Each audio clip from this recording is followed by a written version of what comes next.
사랑하는 형제자매 여러분, 오늘 우리의 마음을 울리는 깊은 이야기에 귀 기울여 주시길 바랍니다. 오늘 나눌 말씀이 여러분의 삶에 하나님의 은혜와 평강을 가져다 주기를 소망합니다. 잠시 시간을 내어 이 영상에 좋아요를 눌러주시고 더 많은 이들에게 이 귀한 메시지가 전해질 수 있도록 공유해 주십시오. 여러분의 작은 실천이 하나님의 사랑을 전파하는 통로가 될 것입니다. 저희 채널을 구독하시면 앞으로도 계속해서 영혼을 살찌우는 말씀을 함께 나눌 수 있습니다. 여러분과 여러분의 가정에 주님의 축복이 가득하기를 기도합니다. 혹시 이런 경험 없으신가요? 이것이 옳지 않다는 것을 머리로는 분명히 알면서도 나도 모르게 같은 실수를 반복하고 있는 자신의 모습을 발견할 때 말입니다. 왜 우리는 스스로에게 해가 된다는 것을 알면서도 어리석은 선택을 멈추지 못하는 걸까요? 오늘 우리는 수천 년 전 광야를 헤매던 이스라엘 백성의 이야기를 통해 바로 우리 자신의 마음 깊은 곳을 들여다보고자 합니다. 오늘 함께 나눌 말씀은 구약성경 민수기 11장 4절에서 6절, 그리고 10절에서 20절까지의 말씀입니다. 애굽의 노예 생활에서 해방되어 약속의 땅 가나안으로 향하던 이스라엘 백성. 그들의 여정은 삭막한 광야 한가운데서 펼쳐집니다. 성경은 이렇게 기록합니다. 그들 중에 섞여 사는 다른 인종들이 탐욕을 품음에 이스라엘 자손도 다시 울며 이르되 누가 우리에게 고기를 주어 먹게 하랴. 우리가 애굽에 있을 때에는 값없이 생선과 오이와 참외와 부추와 파와 마늘들을 먹은 것이 생각나거늘 이제는 우리의 기력이 다하여 이 만나 외에는 보이는 것이 아무것도 없도다 하니 백성들은 각자의 장막문 앞에서 울부짖고 있었습니다. 모세는 그들의 울음소리를 들었습니다. 여호와께서 진노하셨고 모세의 마음도 괴로웠습니다. 그는 하나님께 아뢰었습니다. 주께서 어찌하여 종을 괴롭게 하시나이까? 어찌하여 내게 은혜를 베풀지 아니하시고 이 모든 백성의 짐을 내게 지우시나이까? 내가 이 모든 백성을 잉태하였나이까? 내가 그들을 낳았나이까? 어찌하여 주께서는 유모가 젖먹이 아이를 품듯 그들을 품에 안고 조상들에게 맹세하신 땅으로 가라 하시나이까? 이 모든 백성에게 줄 고기를 내가 어디서 얻으리이까? 그들이 나를 향하여 울며 이르기를 우리에게 고기를 주어 먹게 하라 하온즉 책임이 너무 중하여 나 혼자는 이 모든 백성을 감당할 수 없나이다. 주께서 내게 이같이 행하실진대 구하옵나니 내게 은혜를 베푸사 즉시 나를 죽여 내가 고난 당함을 내가 보지 않게 하옵소서. 그러자 주님께서 모세에게 말씀하셨습니다. 이스라엘 노인 중에 내가 알기로 백성의 장로와 지도자가 될 만한 자 70명을 모아 내게 데리고 와 회막 앞에 서게 하라. 내가 강림하여 거기서 너와 말하고 내게 임한 영을 그들에게도 임하게 하리니 그들이 너와 함께 백성의 짐을 담당하고 너 혼자 지지 아니하리라. 또 백성에게 이르기를 너희의 몸을 거룩히 하여 내일 고기 먹기를 기다리라. 너희가 울며 이르기를 누가 우리에게 고기를 주어 먹게 하랴 애굽에 있을 때가 우리에게 좋았다 하는 말이 여호와께 들렸으므로 여호와께서 너희에게 고기를 주어 먹게 하실 것이라. 하루나 이틀이나 닷새나 열흘이나 20날만 먹을 뿐 아니라 냄새도 싫어하기까지 한 달 동안 먹게 하시리니 이는 너희가 너희 중에 계시는 여호와를 멸시하고 그 앞에서 울며 이르기를 우리가 어찌하여 애굽에서 나왔던가 함이라 하라. 이것이 바로 오늘 우리가 마주한 하나님의 말씀입니다. 솔직히 이 구절은 읽을 때마다 마음이 무거워지는 어둡고 힘든 이야기입니다. 이 이야기 속에는 우리가 본받을 만한 영웅이 단 한 명도 등장하지 않습니다. 모두가 불평하고 절망하고 분노하고 있습니다. 이야기의 결말은 더욱 비극적입니다. 하나님께서는 약속대로 엄청난 수의 메추라기 떼를 보내주십니다. 백성들은 허겁지겁 고기를 모아 탐욕스럽게 먹어치우기 시작합니다.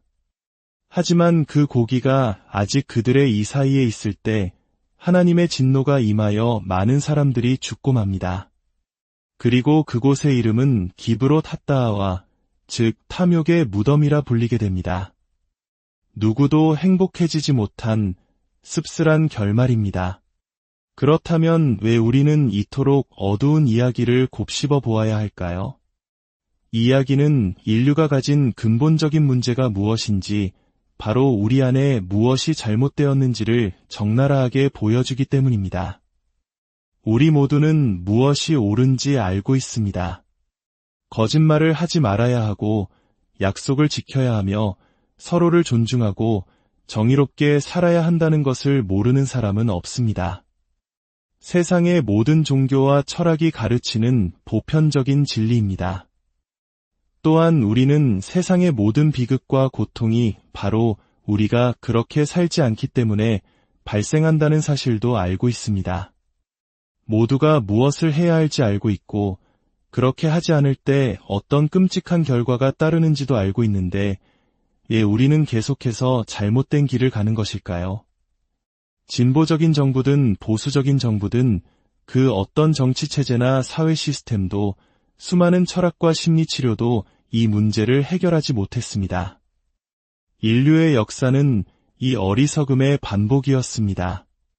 성경은 그 이유를 명확하게 설명합니다. 바로 우리의 마음이 죄에 사로잡혀 있기 때문입니다. 더 정확히 말해 우리가 죄의 노예이기 때문입니다. 성경에서 말하는 죄는 단순히 잘못된 행동 하나를 의미하지 않습니다. 죄는 우리를 지배하는 강력한 힘입니다. 죄의 본질은 자기 파괴적입니다. 우리가 이성으로 죄를 지으면 그 죄는 우리의 이성을 쪼그라들게 만듭니다. 우리가 감정으로 죄를 지으면 그 죄는 우리의 감정을 메마르게 합니다.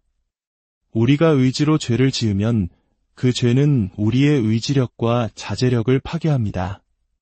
죄는 우리 자신을 갉아먹고 우리의 자유를 빼앗아가는 무서운 힘입니다. 죄는 우리를 위축시키고 병들게 하는 노예의 족쇄와 같습니다. 오늘 본문에서 이 사실을 명확히 볼 수 있습니다. 이스라엘 백성들은 애굽에서는 좋았는데 차라리 거기로 돌아가자고 말합니다. 이것은 그들이 처음 한 불평이 아닙니다. 광야 여정 내내 그들은 이 말을 반복합니다. 여러분, 애굽이 어떤 곳이었습니까? 그들은 그곳에서 노예였습니다. 채찍에 맞고 갓 태어난 아들들은 나일강에 던져져 죽임을 당했습니다. 그런데 그들은 그 모든 끔찍한 현실은 잊어버리고 값없이 먹던 생선을 기억해냅니다. 값없이라니요. 그들의 자유와 생명이 바로 그 값이었습니다. 어떤 이성적인 사람이 노예 생활의 끔찍함은 잊고 공짜 생선만 떠올리며 그 시절을 그리워할 수 있겠습니까? 그들은 지금 돌아가면 이전보다 더 끔찍한 대우를 받거나 몰살당할 수도 있다는 사실을 왜 생각하지 못할까요? 지금은 비록 맛없는 만나를 먹고 있지만 참고 견디며 약속의 땅으로 나아가는 것이 유일한 살 길이라는 것을 왜 깨닫지 못할까요? 누가 봐도 명백한 사실 앞에서 그들은 눈이 먼 것처럼 행동합니다. 왜일까요? 그들은 애굽의 정치적, 경제적 노예 상태에서는 벗어났지만 더 깊고 근본적인 영적인 노예 상태에 있었기 때문입니다. 정치적 노예는 자신에게 최선인 것을 알면서도 그것을 행할 힘이 없는 사람입니다.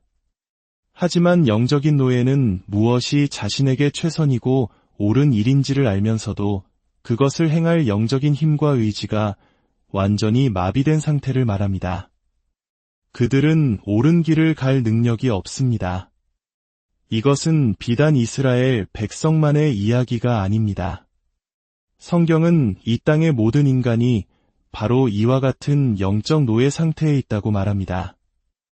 위대한 사도 바울조차 로마서 7장에서 이렇게 고백합니다. 나는 선을 행하려는 의지는 있으나 그것을 실행하지는 못합니다. 내가 선을 행하기를 원할수록 악이 나와 함께 있다는 법칙을 깨닫습니다. 나는 죄 아래 팔린 노예입니다. 사도 바울이 이렇게 고백했습니다. 만약 누군가 나는 그런 경험이 없는데 나는 선을 행하고 싶을 때 얼마든지 할 수 있어 라고 말한다면 그것은 사도 바울의 말이 과장된 것이 아니라 그 사람의 도덕적 기준이 너무 낮기 때문일 것입니다. 제가 여러분께 한 가지 도전을 제안합니다. 앞으로 딱 12시간만 황금률, 즉 남에게 대접받고자 하는 대로 너희도 남을 대접하라는 말씀을 완벽하게 실천해 보십시오. 다른 사람의 필요를 채워줄 때 마치 자신의 필요를 채우는 것처럼 기쁘고 창의적이며 신속하게 행동하는 것입니다. 다른 사람의 성공을 내 자신의 성공처럼 진심으로 기뻐해 주는 것입니다. 만약 진지하게 시도한다면 아마 몇 시간, 아니 몇 분도 지나지 않아 사도 바울의 고백을 똑같이 하게 될 것입니다. 선을 행하려는 내 안에 악이 함께 있구나. 오호라 나는 곤고한 사람이로다. 이 사망의 몸에서 누가 나를 건져내랴. 우리는 영적인 노예입니다. 우리는 무엇을 해야 할지 알지만 그것을 행할 힘이 없습니다. 더욱 놀라운 것은 성경이 이 영적 노예 상태가 중독의 구조와 똑같다고 말한다는 점입니다. 오늘 본문 4절에서 6절은 죄가 어떻게 중독처럼 작동하는지를 보여줍니다. 첫째, 4절에서 그들은 탐욕을 품기 시작합니다. 애굽의 안락함을 갈망하기 시작한 것입니다. 이것은 감정의 변화입니다. 둘째, 5절에서 그들은 값없이 먹던 음식을 기억하며 과거를 미화합니다. 이것은 현실을 부인하고 합리화하는 이성의 마비입니다. 셋째, 6절에서 그들은 우리의 기력이 다했다고 말합니다. 히브리어 원문은 우리의 영혼이 말라버렸다는 뜻에 가깝습니다. 그들은 더 이상 순종할 힘도 앞으로 나아갈 의지도 없다고 선언합니다. 이것은 의지의 파괴입니다. 그리고 하나님께서는 그들이 탐욕스럽게 원하던 것을 주시며 이렇게 말씀하십니다.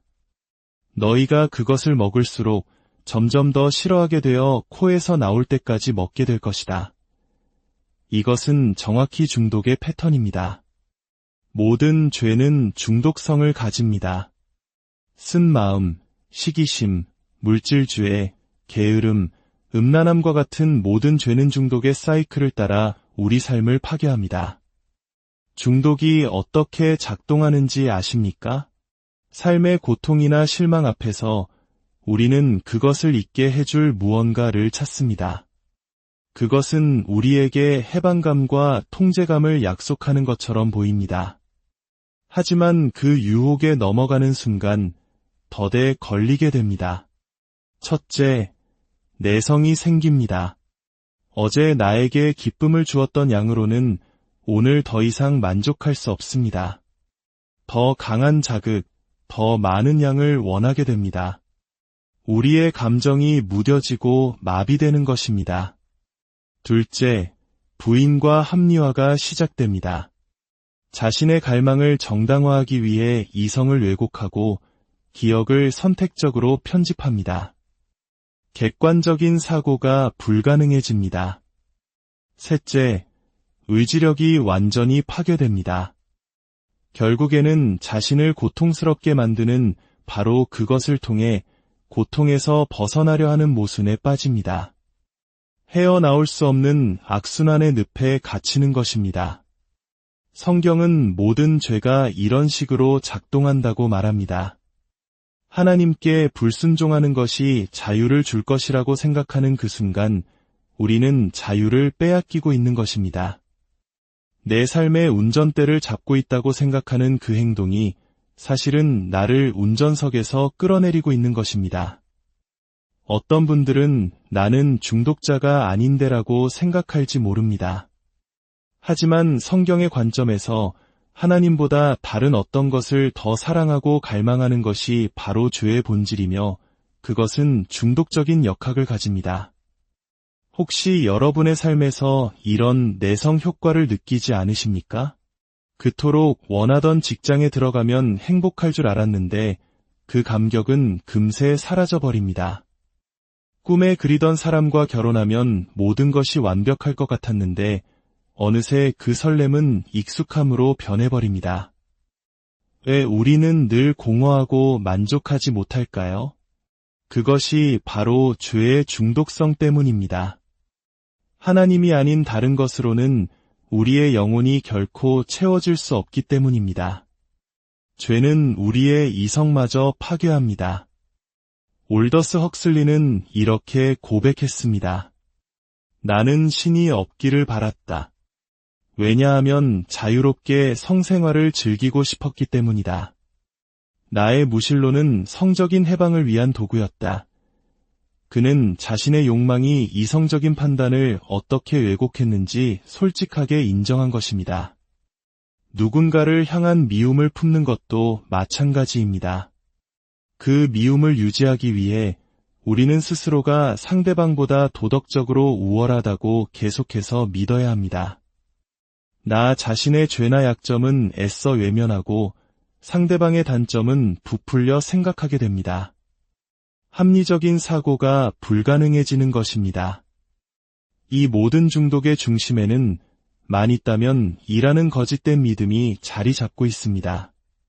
돈만 있다면, 성공만 한다면, 저 사람만 내 곁에 있다면 행복할 텐데, 이 만 있다면이라는 생각이 우리 마음속에서 불길처럼 타오르며 우리를 노예로 만듭니다. 조나단 에드워즈는 죄가 우리의 마음을 불과 같게 만든다고 했습니다. 불이 이제 땔감이 충분해라고 말하는 법이 없듯이 죄의 욕망도 결코 만족을 모릅니다. 땔감을 더 넣을수록 불길은 더 거세지고 더 많은 것을 요구할 뿐입니다. 그렇다면 이 끔찍한 노예 상태에서 벗어날 길은 없는 것일까요? 어떻게 우리는 치유될 수 있을까요? 첫째, 하나님의 개입이 필요합니다. 하나님은 이스라엘 백성에게 너희가 나를 멸시했다고 말씀하십니다. 백성들은 그저 고기를 달라고 했을 뿐이라고 생각했지만 하나님은 그들의 문제의 핵심이 하나님을 향한 불신과 거부임을 정확히 지적하셨습니다. 누군가 우리에게 와서 당신이 문제라고 생각하는 그것이 진짜 문제가 아닙니다. 당신의 진짜 문제는 영적인 것입니다. 라고 말해 주어야 합니다. 우리는 스스로 깨달을 수 없습니다. 모든 중독치료 프로그램의 첫 단계가 무엇인지 아십니까? 나는 무력합니다. 내 힘으로는 할 수 없습니다. 라고 인정하는 것입니다. 자신의 힘을 믿는 사람은 가장 무력한 사람이요. 자신의 무력함을 인정하고 도움을 구하는 사람이야말로 처음으로 힘을 얻는 사람입니다. 영적으로도 마찬가지입니다. 나는 꽤 괜찮은 사람이야. 내겐 구원이 필요 없어 라고 생각하는 사람이야말로 가장 깊은 어둠 속에 갇힌 노예입니다. 둘째, 예배를 통해 하나님을 향한 갈망을 회복해야 합니다. 하나님은 말씀하십니다. 너희가 나를 멸시하였으므로 너희가 그토록 원하던 고기를 혐오하게 될 것이다. 우리의 모든 갈망이 헛되게 느껴지는 이유는 우리가 하나님을 향한 갈망, 즉 영적인 식욕을 잃어버렸기 때문입니다. 자녀와 질적인 시간을 보내기 위해서는 먼저 양적인 시간을 충분히 함께 보내야 하는 것과 같습니다. 많은 시간을 함께 보내다 보면 어느 순간 아이가 마음을 열고 깊은 대화를 나누는 질적인 순간이 찾아옵니다. 하나님과의 관계도 마찬가지입니다. 말씀을 읽고 기도하고 예배하는 시간을 꾸준히 가질 때 어느 순간 하나님의 임재를 깊이 체험하며 눈물과 감사로 가슴 벅찬 맛을 보게 됩니다.